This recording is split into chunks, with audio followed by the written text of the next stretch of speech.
Call 1-888-FARMERS to switch, and you could save an average of $470 on your auto insurance.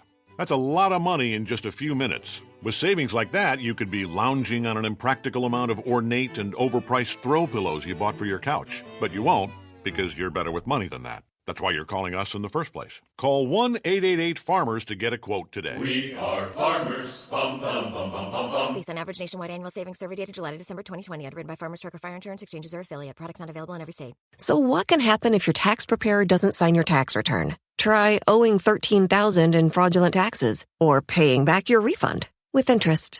Hear true stories on the podcast Taxpayer Beware. Visit taxpayerbeware.org. Hello, everyone, and welcome to the Jeffrey Epstein Show.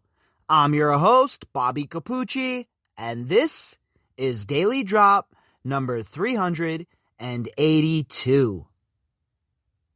We've been talking a lot about the financials in the Jeffrey Epstein case, and we've talked a lot about how Jeffrey Epstein's money was managed by some of the most high-profile wealth management teams in the world. And one of those teams, which is one of the most high-profile and the most elite of the elite, is the J.P. Morgan Wealth Financing Division. And these people were, involved with Jeffrey Epstein and Ghislaine Maxwell. And their job was to create more wealth for their already ridiculously rich clients. And these people didn't care who these clients were. We've seen it with the FinCEN files and the Paradise Papers and WikiLeaks cables. And I mean, how much more evidence is needed at this point? How much more evidence has to be put out there for people to understand that these people inside of the banks, these higher ups, and the people in, the wealth management division, these are the real power brokers, not your politicians. What do you think? These politicians that are screwing around in Washington, D.C. right now as we speak are the real power brokers? How do you think they get elected, folks? Do you think that just that happens organically? They wake up one morning and they say to themselves, well, you know what? I think I'll be a senator. Or is there all sorts of money coming in from people like these bankers? Of course that's the case. All you have to do is to look at any one of the presidents, 46 included, their transition teams and their councils and their cabinets and their staff. It is littered with people from these banks and from these financial sector jobs. And that's just the way it always has been, right? These people, these bagmen, they provide all kinds of money. That's the lifeblood of this. How do you think you don't get elected with a couple of bucks in your war chest? No, the game is set up so common folks can't get elected. If you can't raise money and you can't get big dogs to jump on board from out of state, which I think should be done away with, by the way, then you have no chance of winning. All of the money that pours into these races from out of state is absurd. And we're seeing it right now in Georgia. The money that's being poured in from both sides is absolutely disgusting. Considering that 14 million of our fellow citizens just lost their unemployment insurance today due to the absolute moronic behavior of the president and Congress. But yet these people will still run around and act like they're doing the people's work. It is absurd. And, why should we expect anything less, though, right? That's just how this game has always been played, the dirty game of politics.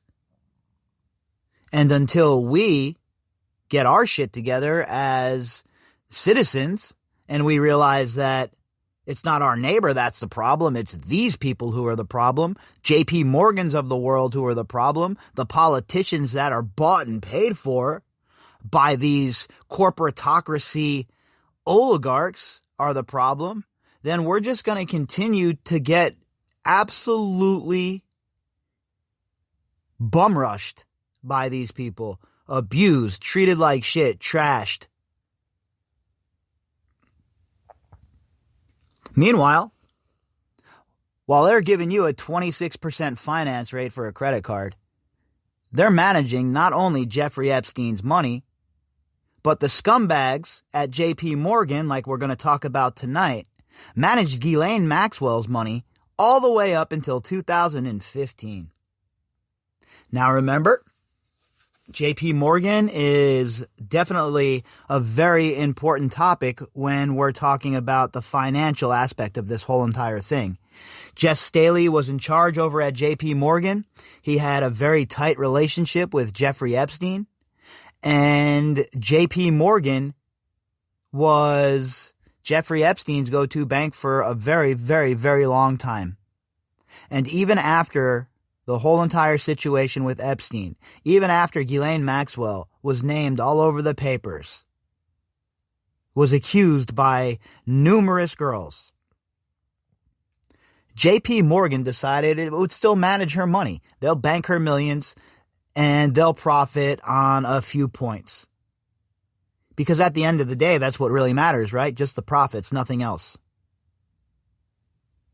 As if JP Morgan needed Ghislaine Maxwell's few more $1 million, right? No, it's just gravy train shit for them. It's just 20 more Lamborghinis. Or a quarter of a bonus for one of these shitbag executives that doesn't do anything anyway. But they had to have it, right? They had to have it. Doesn't matter that Ghislaine Maxwell is walking around glowing like the Toxic Avenger. They don't care. Give us some dough. We need more money. Our greed will rule the day. And why would the bankers and the financial sector act any different when the laws are in place for them to navigate them and maneuver like this?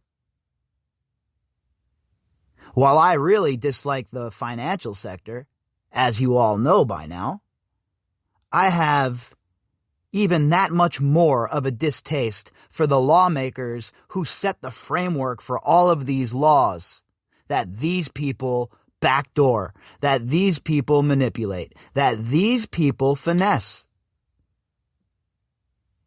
And until we send people to D.C.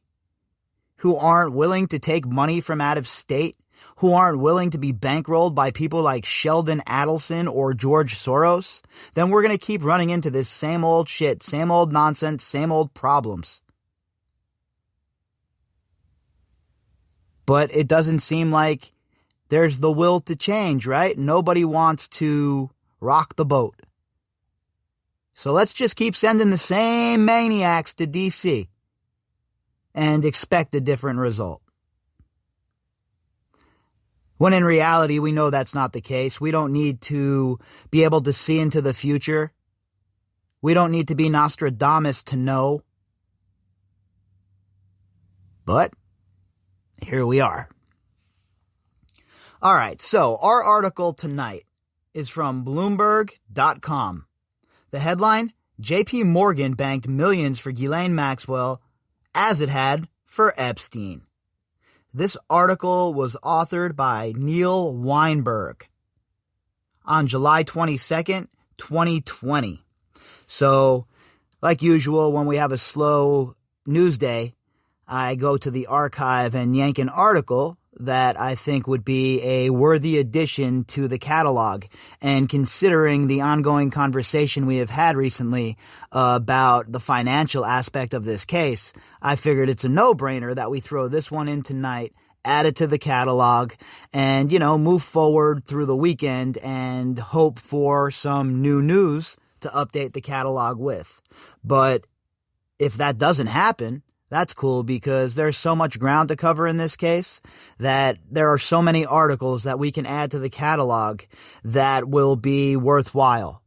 So that's what we'll keep doing. We'll keep adding the context and we'll keep adding little pieces on to our conversation. Prosecutors who are probing accused sex offender Ghislaine Maxwell haven't identified the banks that helped her manage tens of millions of dollars. Yep, that's true. They've been pretty hush-hush about it. But I think all we really have to do is follow some of the breadcrumbs from the Virgin Islands, right? Is it 100% correct? No. Are all of those banks that were subpoenaed definitely banks that Maxwell was doing business with? No, we can't say that with certainty. But we do know that her and Epstein's finances were very much intertwined. Maybe not connected as in the same account where they're drawing money from, but they're making the same moves, right? As we see here, they have the same wealth management divisions managing their money. They're parking it in the same places. And I'm sure they're pouring a little water on it, like in Gremlins, to make it multiply as well together. And you see, even though that these institutions have not been named in the Ghislaine Maxwell case, we see what's going on in the Virgin Islands, and we know for a fact that at least this one, J.P. Morgan, is most assuredly one of the banks. One of them was J.P. Morgan Chase & Company, according to people familiar with the matter. And again, these people who are familiar with the matter, they obviously have a little bit of inside info to dish to Bloomberg, so that's cool. But if you do the putting the pieces together yourself, you can come up with some of the same results, right? We know that J.P. Morgan, Deutsche Bank, and a bunch of others, considering Ghislaine Maxwell, had money in over 20 banks, according to prosecutors. You know that there is going to be a lot of overlap. And I would, with a bank like J.P. Morgan, it just goes to the heart of the issue with Jess Staley once again. What exactly did Jess Staley know? Was he involved in the facilitation of these accounts being set up and then protecting these accounts when things went south? Furthermore, how can Barclays in good faith keep this man on? What in the hell is going on over at Barclays? And I get it, right? The means justifies the end. I understand what their argument will be. They already have enough problems with the pandemic. They don't want to lose more money. They don't want instability at the top. They'd rather have Jeffrey Epstein's pal, Jess Staley, hold down the fort as of now. But as soon as this starts to calm down and hopefully the vaccine works or however they bring this to heel, I think that Jess Staley most certainly is in big trouble here. I've been saying that for a very long time, and I still stick by that. Obviously, 2020 has been a crazy year. Once the pandemic started, all bets were off. Everything changed. Everything was different. But Jess Staley is still under investigation. We have not heard any word about that investigation for the most part. And as the investigation blooms here in America and the Virgin Islands, I think that things are going to get even more dicey for Jess Staley. There's no explanation for why he would keep Ghislaine Maxwell's accounts at J.P. Morgan. Don't you think as a financial institution or a bank, you would say to yourselves, look, I'm not doing business with these people. Are you kidding me right now? Wrong. Close those accounts out. Keep it moving. But no, these disgusting financial institutions are so worried about the bottom line, are so greedy, and so willing to do whatever it takes to make one extra buck that they don't care if they get into bed with a bipedal serpent like Ghislaine Maxwell with a cloud filled with Jeffrey Epstein's toxic shit hanging over her head. It's all justifiable to these people. That's another tie that Maxwell shares with Jeffrey Epstein, the late convicted sexual predator who was a longtime J.P. Morgan client. Oh yeah, just one tie, huh? Remember, this was back in July of 2020, but let's be real. If you think that's the only tie Ghislaine Maxwell had with Jeffrey Epstein, you most certainly have not been paying attention. And I have been of the mind that their finances are intertwined for a very long time. I've talked to a lot of people behind the scenes about that, and I've talked to some people who have an idea of how this kind of thing works. Maybe not so much as, behind the scenes working with Epstein, but how these sort of operations unfold. And it's very telling when the money is parked in the same institutions like this and being managed by the same group of people. The same thing was going on over at Deutsche Bank, by the way, as well. And that place is a den of scum and villainy. We could go on forever about how bad Deutsche Bank is when it comes to making sure that the people that they're doing business with aren't the worst of the worst. As much as I hate JP Morgan, I hate Deutsche Bank that much more. I mean, just look at the business deals they pass off to oligarchs all over places like Russia and Eastern Europe. Just look at the funky deals they did with Trump. I mean, I've said, how long have I said it here on this podcast as well? That those finances should have really been dug into. But nope, nobody did that either. They were busy playing slap ass, busy playing touch ass, busy playing politics, trying to toss a little bit of red meat to the loudest people, right? But the loudest of the people, they don't make up the majority of the people ever. So it was a big old waste of time when all of these banks could have been exposed.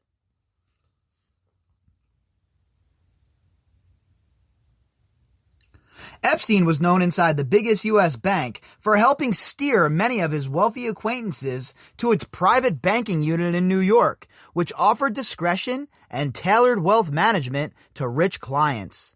Helping steer, huh? Just again, he did it out of the kindness of his heart. What was Epstein getting on the flip side? Or was Epstein getting a kickback from these banks? And after he compiled the compromise on these people, he told them, look, part of the deal is now you have to park your money where I tell you to park your money. I don't have direct evidence of that, right? But it certainly is a relevant theory here that we have to look into, right? It's something that has to be considered, considering the blackmail angle of all of this. And I mean, as much as Epstein would like to portray himself as some sort of mensch when it comes to moving money and making money grow, we're talking about other seriously rich people too. All of these people decided that Epstein is the oracle from Omaha all of a sudden, and he's going to be the one to lead them to the promised land financially after they have all accrued wealth that was in the billions range. Now all of a sudden they need this idiot Jeffrey Epstein to help them, huh?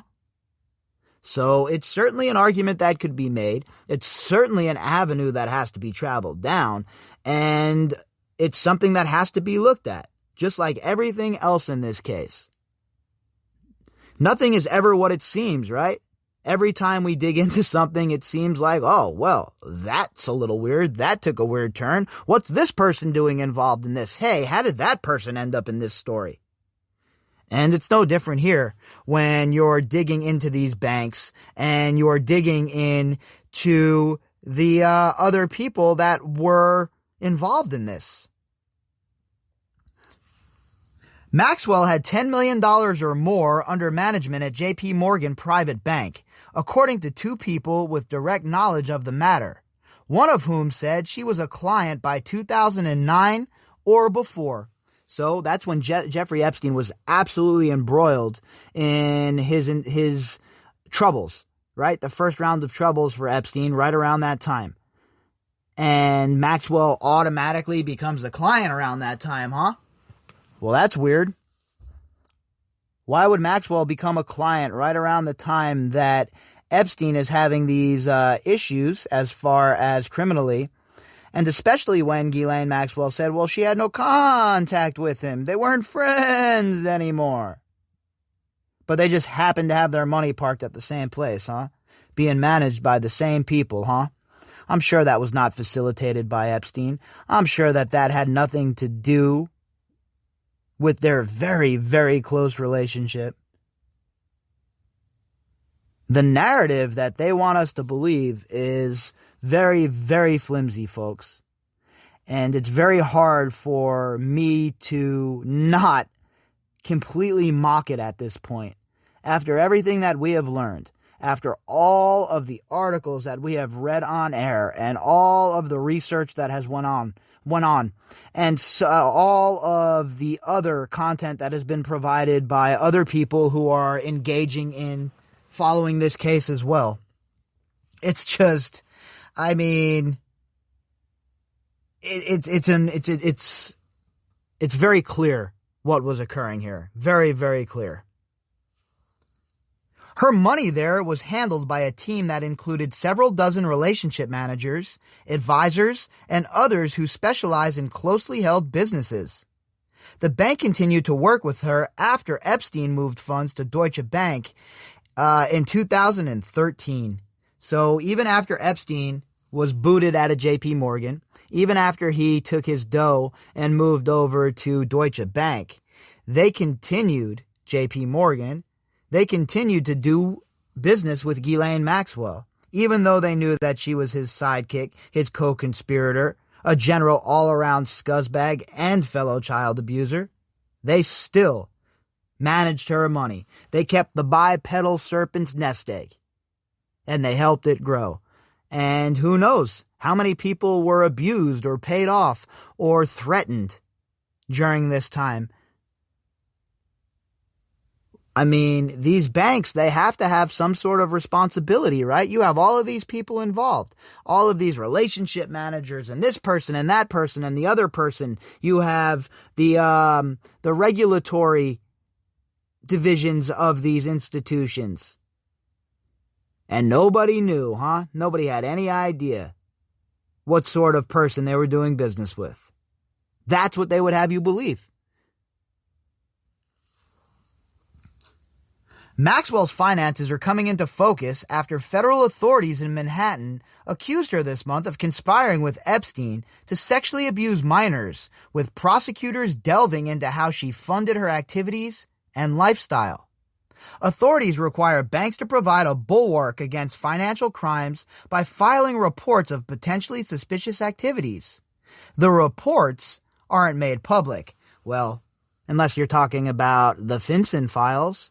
And again, see how important the FinCEN files are and how large they loom in the overall narrative of the case here when we're talking about the financial portion and the Paradise Papers and the Panama Papers. All of that stuff must be understood before we can understand what Epstein and his cohorts were engaging in. You can't just half-assed understand what's going on here, unfortunately. I wish it was that kind of case. I wish this was the kind of case where you could just do a brief read of an article and be like, oh, yeah, I get the gist. All right. There's no way. There's zero chance. There's just too many players on the stage, and there are too many different threads that have to be pulled on. Epstein's financial dealings have haunted one global financial institution that didn't raise proper flags. New York's financial regulator this month faulted Deutsche Bank for inadequate supervision of Epstein's transactions several years after he pleaded guilty in Florida to soliciting prostitution from minors. Well, again, Deutsche Bank is the perfect place for Epstein. If you're a big-time scumbag and you want to park some dough somewhere, Deutsche Bank is the spot for you. Just take a look at their star-studded roster of scumbags. The closely held business unit inside JP Morgan's private bank works with clients who have substantial holdings in private business, real estate, and trusts. There, Maxwell kept her money in a fairly conventional JP Morgan portfolio of equities and funds, according to people with knowledge of the matter. So she had the Doskis there, right? She was holding the money there. She had all of her dough there. They were, well, not all of it, I should say, but a lot of her money there. They were managing it for her. They had it on point, and they knew what she was. but yet they kept managing this money. J.P. Morgan, Jess Staley, and all of these other people that were involved with her portfolio and her account, they knew what she was. And I just want to drive that point home. It's rather, all you have to do is a quick Google search or watch the news. They lived in New York when this happened, most of these people. They know the deal. But no, they still did business with her. One of the people said Maxwell had accounts at J.P. Morgan until at least 2015. That same year, she became embroiled in civil litigation with a woman who claimed Epstein abused her as a minor and that Maxwell had functioned as his madam. Allegations that Maxwell denied. And we know that that's Virginia now at this point. And at that time, I'm guessing J.P. Morgan figured it was getting too hot, right? So they were like, all right, I guess it's time to bounce. Finally. Wait till the very last minute and then dip, huh? As if that's going to be enough to keep the toxic stench from drifting your way. Following Maxwell's arrest in New Hampshire this month, federal prosecutors said they had identified more than 15 bank accounts associated with her from 2016 to the present, including at banks based in the UK and Switzerland. The accounts held balances of more than $20 million, they said. Well, you know what I think about that stuff. Anytime someone has one of these kind of offshore accounts and the money they account for is, say, $25 million, I'd say double it, at least. And that's how much money they have when you count the hidden money, the unaccounted for money, the dark money, the laundered money. Prosecutors also said that more than $20 million was transferred from offshore accounts associated with Epstein to several associated with Maxwell between 2007 and 2011, with millions of dollars later transferred back. They didn't identify any banks involved in the transfers. So again, when we're talking about a RICO case, here are all your hallmarks. This money being transferred back and forth between them, $20 million from offshore accounts. If any of those offshore accounts were seedy, if any of those offshore accounts were involved in financial crimes, then all of Maxwell's money should be seized anyway. She shouldn't be able to put any of it up as bail. It should be seized by the government because it was gained via ill-gotten activities. Ill-gotten gains is what they're called. And the government sure does love to kick in doors of drug dealers' houses, don't they? They love to seize the cars of people who live in South Central, don't they? Or the homes that their mothers live in because they're suspected drug dealers. Well, Ghislaine Maxwell is a suspected human trafficker and a suspected child molester. So why haven't you seized her funds yet? That two-tier justice system right there for everybody to take a look at.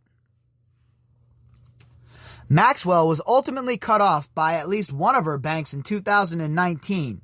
Her lawyer, Mark Cohen, of Cohen & Gresser, LLP, told a federal judge last week. Cohen added that Epstein's arrest last summer caused her bank at the time to drop her, forcing her to transfer hundreds of thousands of dollars to another institution. The lawyer didn't identify the bank. When the bank drops you, you have to transfer your funds out. That's true. That's what happened, Cohen said. Oh yeah, that's all it was. Just a very, very easy explanation. Maybe a couple of 100,000, but what about the millions and millions and millions and millions of dollars that were transferred from Epstein companies to Maxwell's accounts? There's no getting away from that, folks, okay? That needs to be zeroed in on, circled, bullseyed, and all of it. Because these financial ties, well, they're the ties that bind. And I've said it from the very beginning. If you want to hold any of these enablers accountable for anything that they've done within Jeffrey Epstein's criminal enterprise or while associating with him, then we're going to have to go the financial route. And if these articles are going to tell the tale, if these articles are giving us just a glimpse into the mountain of evidence that is readily available for forensic accountants, 2021 is going to be a very, very long year for the remaining Jeffrey Epstein associates. If you'd like to contact me, you can do that at bobbycapucci@protonmail.com. That's BOBBYCAPUCCI@protonmail.com. You can also find me on Twitter at BOBBY_CAPUCCI. All of the links that go with this episode can be found in the description box. And if you've emailed me in the last week or so, I'm trying to get back to answering all of those, but there has been a big-time clip of emails coming my way. So I'm going to try and get them all answered by Wednesday the latest, and we'll begin the process all over again as they keep coming in. All right, folks, I hope you all had a fantastic Christmas. I hope you're all enjoying your weekend so far. And as for me, well, I'll be back later on, and we'll pick right back up where we left off. Enjoy a smoother morning, a sweeter afternoon, and a cozier evening. McDonald's has lattes, mochas, and macchiatos made with rich, roasted McCafe espresso beans, sweet whipped topping, and frothy steamed milk, drizzled with chocolate, caramel, hazelnut, or French vanilla flavors. It's decadence in a coffee cup. So head to McDonald's for your espresso treat. A small is just $2. McCafe. Good is brewing. Price and participation may vary. Enjoy a smoother morning, a sweeter afternoon, and a cozier evening. McDonald's has lattes, mochas, and macchiatos made with rich, roasted McCafe espresso beans, sweet whipped topping, and frothy steamed milk, drizzled with chocolate, caramel, hazelnut, or French vanilla flavors. It's decadence in a coffee cup. So head to McDonald's for your espresso treat. A small is just $2. McCafe. Good is brewing. Price and participation may vary.